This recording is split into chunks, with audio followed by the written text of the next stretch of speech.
I'm Shivani Gupta. I'm obsessed with small to medium businesses growing. As business owners, we take so much risk and we want to make sure it's worth it. I believe one of the best presents you can give yourself as a business owner is to be able to learn how to scale your people, your profit, and your processes.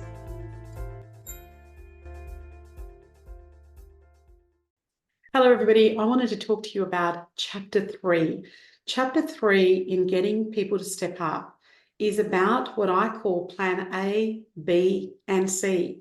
And it really is about ensuring that we've got a succession plan happening in our small to medium businesses. And as business leaders and owners, we can work super hard to be able to start our business, to scale it, go through the variety of different points and inflections in our business. But unless we have a succession plan in place, it makes it really, really difficult. And I want to take you through some of the strategies that we are doing. The first thing is, let's cover some of the reasons why we want to put succession planning in place.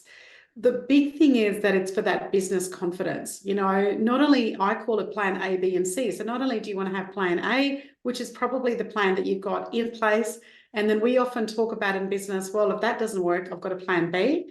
But in business, depending on the size of your business, we also need to sometimes have a Plan C. Now, when you're putting succession planning in place, it sometimes feels a little bit like insurance. It feels like that, you know, am I ever going to be able to use it? Am I ever going to be able to need it? But when we do need it, it is so important. So when we have a key talent, a key person in our business that leaves, and we don't have a backup, the headaches are big, the sleepless nights get loud. And then we actually have to work out what we do. But until we need it, it feels like it's a bit of an extra thing because we have to train people up. We have to ensure that they've got some skill sets, even though they're not utilizing all of those skill sets. So some of that is pretty important. There's also some really interesting research that's coming out of the US where, and there's a business platform called TeamShares. And TeamShares talks about the fact that nearly two-thirds of small business owners in the US plan to retire in the next 2 years without any succession plan in place.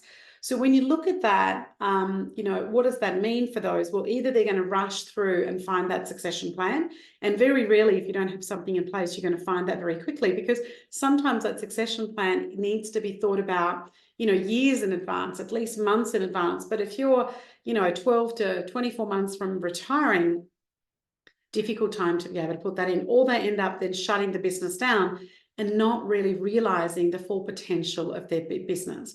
When you speak to many advisors, advisors talk about the fact that succession plans really should be started about 5 years out from when the business owner or leader plans to retire. So you want to, again, get that full value of the business. You want to make sure that there's a lot of transparency in the business, that the successor's got an opportunity to really sit in that role and grow in that role. There is some difficulty when you don't have succession plans. Also, there's the, you know, some of the downsides besides the obvious, so that sometimes it can be difficult to obtain finance. You also sometimes don't have the right people coming in, and when key people leave, then one of the things that happens is the knowledge that they've gained in those roles also goes with them. That becomes pretty challenging and can also disrupt the morale of the team in terms of what happens as well. So having a good succession plan in place allows so many things. It allows a smooth transition to happen. It ensures that the leadership can continue. It you know, makes sure that people feel stable and then they've got continuity. And it also reduces, I guess, those leadership gaps that exist. I wanted to talk about a story or parable that I share in the book called Lau's Trees. And Lau was this elder person that lived in a village, and he used to have a very famous saying in that village, and that was that the best time to plant a tree was 20 years ago, and the other best time to plant it is today. And the villagers would often say to Lau, "That's crazy, Lau. We have our villages thriving. Why do we actually need to be able to do all of that?" And he often spoke about the fact that it was really important that even though things were great today, you really want to be able to think about the future at the same time. And some of the villagers didn't hear and listen to them. And of course, as the cycles happened, some of the riverbanks started to erode. There wasn't enough trees. And so the villagers really remembered what Lau had said. and they started to plant a lot more trees in. So the parable really about Lao is really to sort of say, yes, your business might be flourishing now and everything might be great. You've got the right people in there. But when you have any quick changes and when you have key talent leave, sometimes it feels like a little bit like the riverbanks, your business can start to erode in different parts. And we want to make sure that there's stability and that people are able to make that happen. One of the other things I talk about is there's some great big companies. When you look at McDonald's does an amazing job, and Ray Kroc, the visionary and the founder of that, in terms of their succession plan. Ford Motor Business does an amazing job, which you can read about in the book around that. Nokia, Yahoo, Procter & Gamble. So some of these really big companies, they know the importance of succession plan, and it's so important to be able to put that into that. I've also got people like Jane Say from the Save Group talk about the fact that she gives people about a year to move up the ladder. They also have a buddy system to make sure that there are juniors there that can actually work with them and what they can do. So the next thing I want to do is I want to talk to you about some of the actions that you can take as business leaders and business owners and leaders in your businesses to really manage the succession plan, because these are the actions and the strategies that you want to be able to do. The first thing is I talk about the Will Skill Matrix. Now, the Will Skill Matrix has been around since the 1990s. Ken Blanchard was one of the original co-authors. And the Will Skill Matrix, it basically is a 2x2 matrix that says, here are my skills, and are my skills low, medium, or high? And here is my will, which is my attitude, my willingness to do something. And that's low, medium, and high. And obviously in our business, we want to create, ideally, people that have got high highs, high will, high skill, but that doesn't always happen. So I talk about in the book how we can map some of the people out. When we map some of our key people out, it becomes really crucial then to work out, well, when I've got high will and high skill, they're the people I can delegate to. So super easy that I can ask them to do different things, and guess what? They actually do them. So there are some people that are really got great skills, but their willingness is low.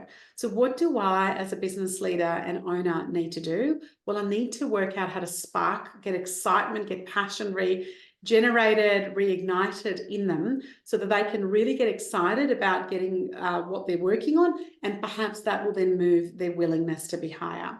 What about when I've got people that have got they're really keen, they've got a great attitude and willingness, however, they don't really have the skills? Well, they're the people that we can guide. They're the people we can train, whether that's internal or external, to again get their skills up. But because they've already got a great attitude and a great willingness to do so, then we can actually do that. And I've heard this saying so many times that, hire on attitude, train on skill. I've heard this over and over again. And what are the people that have got low willingness and low skills? So they're our worst often performing people. They don't really want to be there, and their attitude is not great. And they also don't have the skills. And sometimes in businesses, when we don't manage people well, they're the people that end up staying. And in fact, they're the people we want to do. So with those people, as a business leader and owner, we want to be very direct. We want to have very clear outcomes by when. We want to hold them accountable to that. And we can sometimes use that as the start of a performance management conversation if they continue not to deliver over and over again in it. So that first action that I speak about in the book looks at the Will Skill Matrix. The other thing that I think is so important is that there are so many times over the 20 plus years of me running businesses, I've had different owners come up to me and say, Shivani, and leaders come up to me saying, look, I've got this problem child. Often that's how that's described. This person is not performing. They're not really into it. And I think I might need to actually invest in them. And I say to them, please don't. The people you want to invest in, you want to have a targeted development program for your star people. You want to have the ones that are high will and high skill. Why do you want to do that? Because they're the ones that you want to retain in your business. So before you do any of that, you want to actually really work out who your star people are, and then identify them, work out what leadership workshops they can go to, earmark them for the potential succession, get them spending different time in different departments, making sure whether there's some financial support that the business might need to do, depending on what your policies are around further study or learning that they might be doing. Make sure that they're building their professional network. So you want to get that feedback from peers happening for them, and you want to really be able to learn from what they're doing. And the third action and strategy, and the last one that I want to speak to you about, is what I call that you want to facilitate knowledge transfer. You know, people that have been there for a while, or people that have been in key roles, you know, all of the number 1 and 2 actions get jeopardized unless we have, you know, effective knowledge transfer. And when the knowledge transfer and the handover is not done well for the next person coming in, guess what? It causes issues. So one of the things we need to do is we need to work out the key people that have got critical knowledge in your businesses. And we want to work out, how do we back that up? How do we put them into procedures? How do we put them into Loom videos? How do we put them into whatever system it is that you're using in your business? But how do we actually get that recorded to be able to do? And those knowledge holders actually have a lot of insights and best practices and processes and other information that, you know, helps that. So let's get that down: video, audio, written documents, and we want to have them in a system where people can actually access those different ways that they do that, maybe some of their hacks and tips, so that they can actually do that there. As I said, the key thing in this chapter I talk about is your high performance people. One of the things that happens is that we tend to spend more time on the noisy people rather than the people that are really, really high performing. In this chapter, I also give some really great case studies, some bigger companies like Bega Cheese, and what some of the succession planning, what some other people have done. And at the end of the chapter, as usual, I have a coaching manual. So that would be the questions you would ask. Get a journal next to you. It's almost like you and I would be in a one-on-one coaching conversation. And one of the things you want to do is to be able to write the answers. Make sure that you actually create that as a guide and find the gaps in your business and how you're going to be able to fill them. I hope that you get a lot out of the succession planning. Any questions that you have, please remember, my website is Ask Shivani.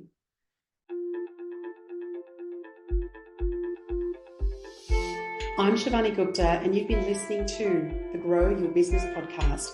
I hope you got one idea that you can think about, or perhaps even implement straight away in your business.